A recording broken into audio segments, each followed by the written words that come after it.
right, it's time for some NFL power rankings on Verts. My name is Harrison Graham. I did this exercise after the first couple weeks of free agency, and now that the draft has come and gone, thought I'd do it again. Could have some teams moving around from last time, so let's dive into it. I got the Saints as my last team. I'm not a big Tyler Shutt guy. I thought Kelvin Banks at 9 was a reach. The Derek Carr situation seems wonky. I feel like that situation could get weird this year. Manageable division, so that helps, but I got the Saints at 32. Browns at 31. Again, there's just a lot of chaos there. I actually think the roster is decent. They got a lot of talent on defense. I think their skill group on offense, especially at receivers, kind of lacking, but I like they got Quinshon Judkins and Dylan Sampson, but you know what they say, when you have 5 quarterbacks, you don't have one. That situation is going to be dicey at best. Okay, the Giants at 30. I like their draft. I'm not a big Jackson Dart guy, but I do like their draft. You get Abdul Carter. I think the roster's in a better spot. Reason I have them low is, one, when you get a regime on the hot seat like this and everyone knows it, typically it doesn't work out. And two, I'm not sure Russell Wilson can have this team competing at a high enough level in that division. They're worse than Philadelphia. They're worse than Washington. And if Dak's healthy, I think Dallas is still better. So I think some of this is just a product of the division they're playing in. We'll see how disciplined they stay in terms of not going to Dart too early, because I don't think he should play this year. Okay, the Tennessee Titans at number 29. I've moved them up a few spots. I like getting Cam Ward. I think he makes them more competitive in that division. I mean, you think about the amount of games last year that they lost because Will Levis is just incompetent. I mean, how many games did he give away? Their defense is pretty solid. If Cam Ward just takes better care of the football and generates some big plays, they'll be in a better spot. Don't think they're a wild card team or anything, but could they win 6-7 games? I wouldn't completely rule that out. Plus, AFC South, not exactly murderer's row. Who will have the number 1 pick next year in 2026? My early favorite is the Saints, and then the Arch Manning rumors will be scorching hot, although I think he's going to play 2 years at Texas. But let us know, who do you think will have the top pick next year? Okay, I got the Colts at 28. Don't love their QB situation. I like their draft. I like getting Tyler Warren, JT Tuimoloau. I thought DJ Giddens in the 5th was good value, good back to pair with Jonathan Taylor. I think Khalil Herbert signed there as well, so they have a pretty good backfield. They are going to have to run the ball effectively. Defense is okay. Again, in their division, I think they could be competitive, but in the grand scheme of the NFL, not so much. Same with Jacksonville. Again, in their division, like, that second spot's kind of up for grabs. I think it's Houston's division, and then the other 3 teams, Jacksonville, Indy, Tennessee, kind of competing to be that second team. It probably comes down to quarterback play, right? Trevor Lawrence, Anthony Richardson, or Daniel Jones, and then Cam Ward. Which quarterback is the most consistent? That team will probably get second in the division. The New York Jets at number 26.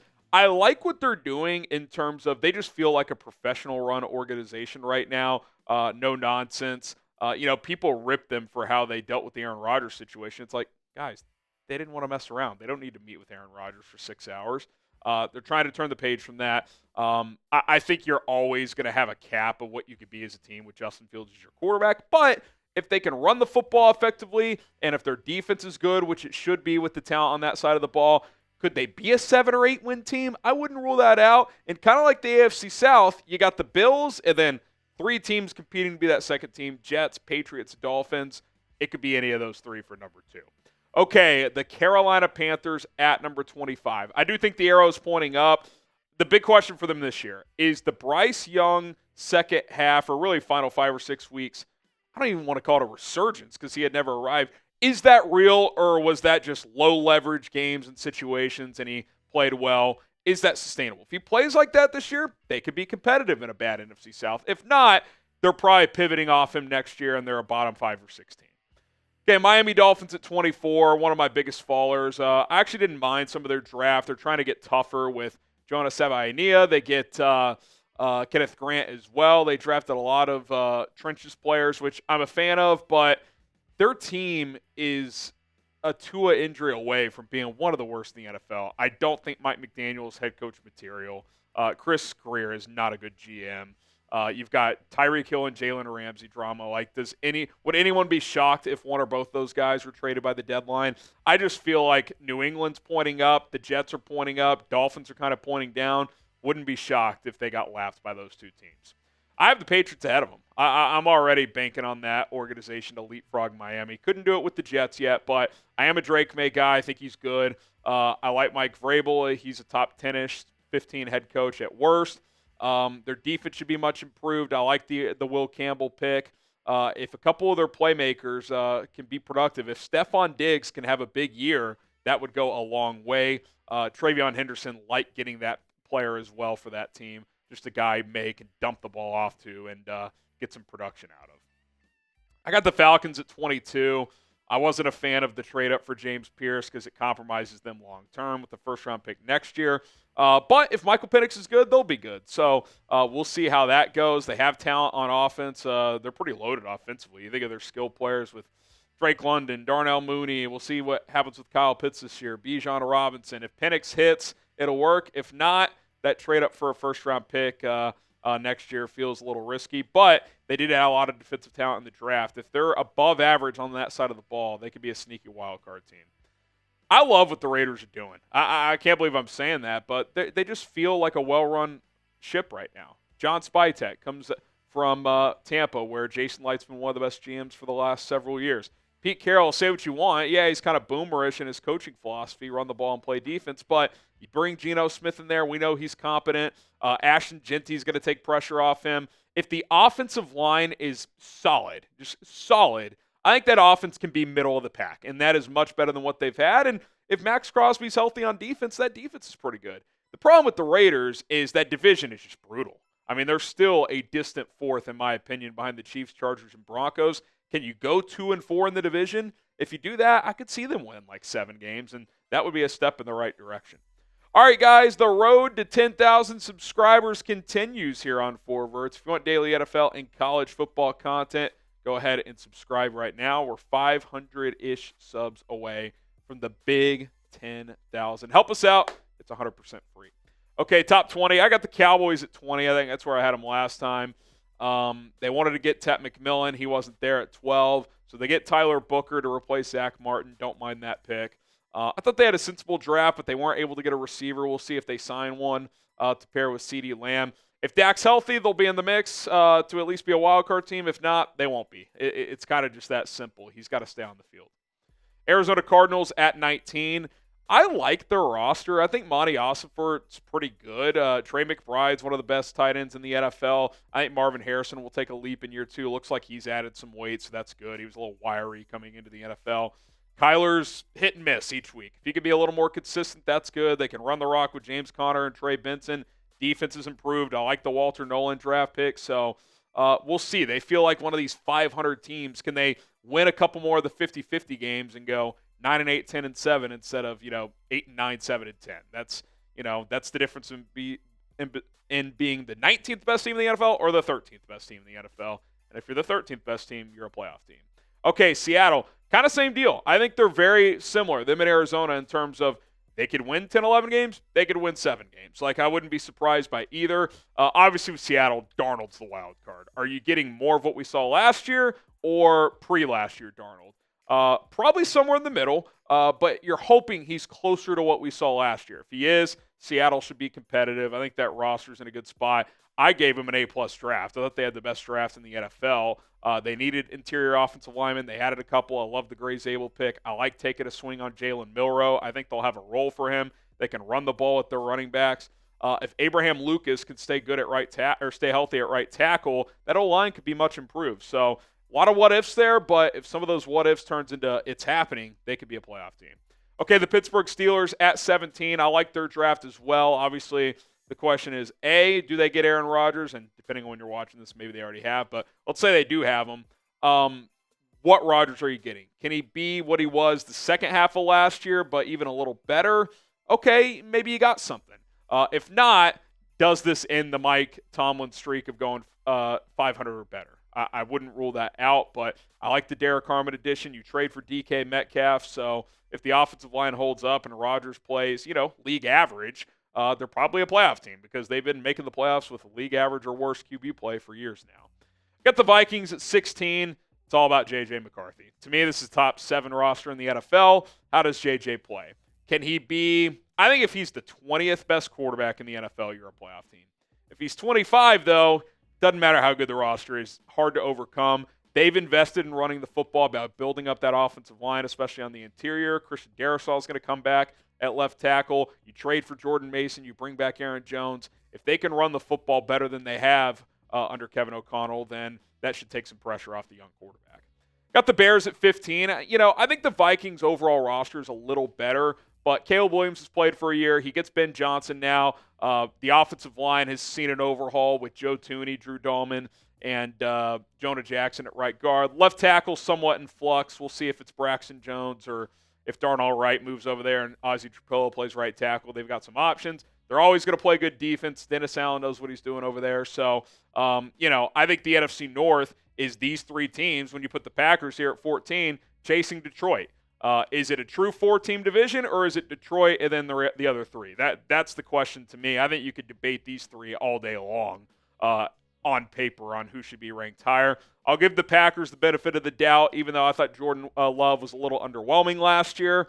But Josh Jacobs is a stud. Their defense improved a lot under Jeff Hafley. They added some more receivers. Keep an eye on that situation. They're probably going to pivot off one of their receivers like Romeo Doubs or Christian Watson, maybe Dontavian Wicks. But they add Matthew Golden. That's a good addition. But they're kind of weak in the trenches as well, so we'll see.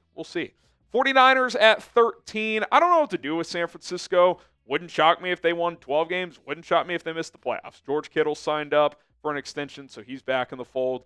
Sounds like they're going to get Brock Purdy done, and they're taking that gamble. They're banking on Brock Purdy on being their guy moving forward. So we'll see if he can bounce back. Obviously, they moved off some old contracts like Deebo Samuel. They tried to move Brandon Ayuk. We'll see if he can get back and healthy. But if Purdy can get back to not turning the ball over as much as he did last year, and more importantly, the defense, Robert Saleh is on board. That should help. If the defense gets back to what they were a few years ago, I think that'll help them be a 10-plus win team. Okay, which team has the best chance to go from worst to first? Finishing last in the division last year to winning it this year. Could it be the Bears? Could it be the 49ers? Could it be a team like the Carolina Panthers? Let us know in the comment section below. Worst to first, who is it going to be? Okay, top 12. I got Denver at 12. I'm not ready to say they're a major contender, but I do like what they're doing. Jahdae Barron was a BPA pick. I like that. They get R.J. Harvey in the second round, who I really like as well. Sean Payton was raving about the kid, so he's got a plan for him. Keep an eye on adding a second running back in free agency. That would not shock me. Does Bo Nix flatline? Does he kind of do the C.J. Stroud where, year 2 looks more like year 1 should have, and year 1 was what year 2 should have been, kind of the reverse order of progressing, or does he keep growing? Because by the end of last season, he was playing pretty well. So, obviously, Bo Nix's progress will dictate a lot there. Okay, I got the Bengals at 11. Still don't love the defense, but they added some pieces in the draft. By the end of last season, they were playing like a playoff team. So if they can carry that into this year, if Joe Burrow builds off of an MVP caliber season, they should at least be a wild card team. Got to start faster. That's been their biggest issue under Burrow is they come out of the gate so slow. They lost the freaking Patriots in week 1 last year, and they couldn't even play. So the Bengals got to come out better. But if they do, just go 2-2 in September, they'll probably be a playoff team. Okay, the Houston Texans are number 10. I didn't love what they did before the draft in terms of the offensive line. A lot of Band-Aids, it feels like. And I still think that is their biggest question. But you add Jaden Higgins. You get Jalen Knoll, a couple of receivers, which they needed to address. They get Ariante Ursary, who I thought was the best value day 2 offensive lineman in this draft. So they do that. Their defense is loaded. And they just play in an easy division. So I got them at number 10. Don't think they're a Super Bowl contender yet, but I think the arrow's still pointing up there. Washington at 9, kind of like a better version of Denver. Was last year just lightning in a bottle, and Jaden Daniels is now going to be a true MVP candidate? Or, does he flatline it a little bit? And if he does, that does not mean like Jaden Daniels or Bo Nix are not going to be good pros. It's just maybe they were a little better than expected as rookies. Now teams have film on them, and they have to adjust as well. So very curious to see how those two teams and those two quarterbacks play. I got Washington at 9. Got the Rams at 8. I think, 5, 6 through 8 are pretty bundled in here. Obviously, the Rams played a little for the future in the draft. They traded back in round 1. I love that trade, but for this year, obviously taking a player there probably would have helped this team more. So I've got them back at 8. I got the Chargers at 7. Love the Amarian Hampton pick in round 1. Trey Harris is a good player. He should play right away at receiver as well. They needed to add skill weapons for Justin Herbert. They were able to accomplish that. Tampa Bay Buccaneers at 6. They're a fast riser for me. I just love this roster. I love this roster. Baker's played like a fringe top 10 quarterback the past couple of years. If he continues that momentum, they're going to be very good. They should run away with the NFC South, in my opinion. Where's the weakness on the team? I mean, the defense has a couple of question marks, but I thought they attacked that pretty hard in free agency and in the draft. The offense has no weaknesses. They have 4 excellent receivers now that they got Emeka Egbuka. They have a really good running back group. Offensive line's top 5 in the league. Quarterback's been top 10 the last couple of years. Cade Otton, one of the better young tight ends. I mean, that offense has so much firepower. If Baker just cuts down the interceptions a little bit, I know he's kind of a gunslinger, just cut it down 10%. That offense should be top 5 in the league. And if the defense is healthier this year, ton of injuries last year, Todd Bowles is at least going to have them league average. Okay, Detroit at number 5. Again, it's tough to know where you place Detroit because from a roster standpoint, well, a lot of their guys that got hurt on defense, they'll be back this year, like Aiden Hutchinson, Anzalone, etc. But no one had more coaching exodus than Detroit. They lost Ben Johnson, their offensive coordinator. They lost Aaron Glenn, their defensive coordinator. I think they lost 5 position coaches as well. That's tough to replace. And, Dan Campbell is viewed as an awesome coach, and he seems easy to play for and easy to root for. But when your head coach is a CEO, this is the risk you play because when you're good, you lose your coordinator. So are the guys they brought in similar level or somehow even upgrades? Upgrades feels like a stretch. I mean, if I'm Detroit, I'm kind of expecting the offense to take a slight dip. But if the defense can improve, given the amount of injuries last year, they're still going to be a force overall. Buffalo at number 4. I flipped them in Baltimore after the draft.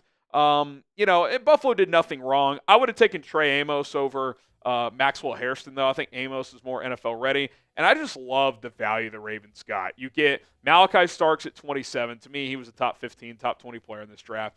Mike Green comes with crazy red flags, but if anybody could absorb that and have him play well and reach his potential, it's probably Baltimore. They get him late in the second round, a top 15 talent in this draft. They got some off-field drama going on right now with his history and the Justin Tucker situation. They drafted a kicker, so maybe they just cut Tucker. Who knows? But they're loaded. I mean, they are absolutely loaded. And they quietly, the second half of last year, had the best defense in the NFL. It was just so ugly early on, people didn't even realize it. Okay, the Chiefs at number 2. I love their draft. I really did. You get Josh Simmons at 32. If his head's right and he's healthy, maybe not this year or early on this year, but he's got big-time left tackle potential. I thought they found value later in the draft as well as the draft went on. I was a fan of what they did. But from a whole roster construction, look, when you win the Super Bowl, unless you have crazy exodus of talent, which the Eagles lost some guys, no doubt, they're going to stay number 1 for me.